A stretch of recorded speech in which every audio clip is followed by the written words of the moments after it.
அனைவருக்கும் வணக்கம். இது பிஎஸ் இன் கிச்சன் யூடியூப் சேனல்.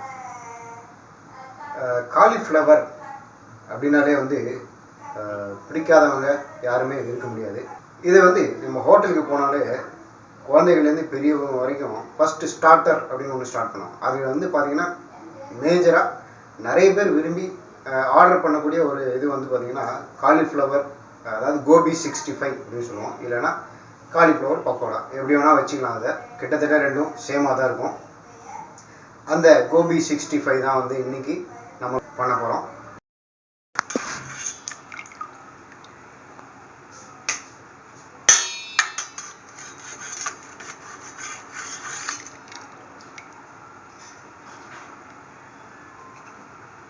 இந்த காலிஃப்ளவர் பக்கோடா கோபி 65 செய்கிறதுக்கு முதல்ல நாம் கடலை மாவு கொஞ்சம் ஆட் பண்ணிக்கிறோம். அப்புறம் பார்த்திங்கன்னா கார்ன்ஃப்ளோர், அதாவது சோள மாவு அப்படின்னு சொல்லுவோம், அந்த சோள மாவு கொஞ்சம் ஆட் பண்ணிக்கிறோம். அப்புறம் அந்த 65 மொறுமொறுன்னு இருக்கிறதுக்காக கொஞ்சம் அரிசி மாவு ஆட் பண்ணிக்கிறோம். கொஞ்சம் அரிசி மாவு ஆட் பண்ணிக்கிறோம். அப்புறம் பெருங்காயத்தூள் கொஞ்சம் வாசனைக்கு அதை ஆட் பண்ணிக்கிறோம். அடுத்தது தேவையான அளவு சால்ட் பவுடர் போட்டுக்கிறோம். ரொம்ப ஆட் பண்ணாமல் தேவையான அளவு போட்டுக்கோங்க. அடுத்தது காரப்பொடி, மிளகாய் வத்தல் பொடி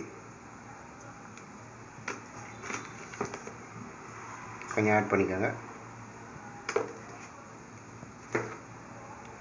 இப்போ நாம் இந்த காலிஃப்ளவர் எப்போதுமே பார்த்திங்கன்னா அதில் அந்த காலிஃப்ளவரில் சின்ன சின்ன புழுக்கள் இருக்கும்.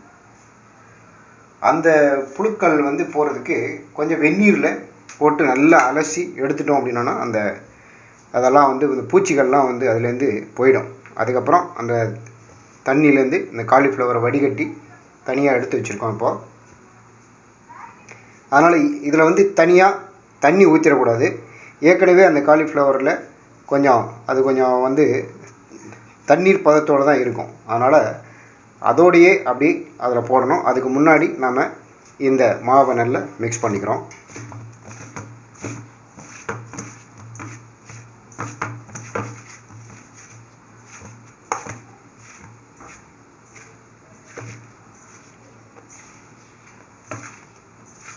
நல்லா மிக்ஸ் பண்ணிக்கோங்க.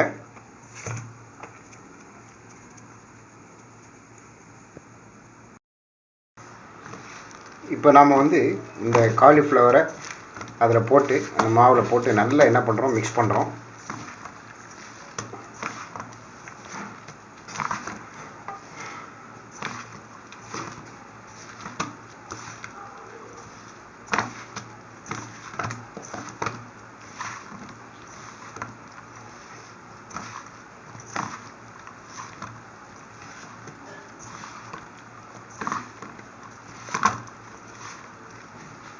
நல்லா மிக்ஸ் பண்ணிவிட்டு ஒரு 5 மினிட்ஸ் என்ன பண்ணுங்கள், அதை ஊற வச்சுருங்க.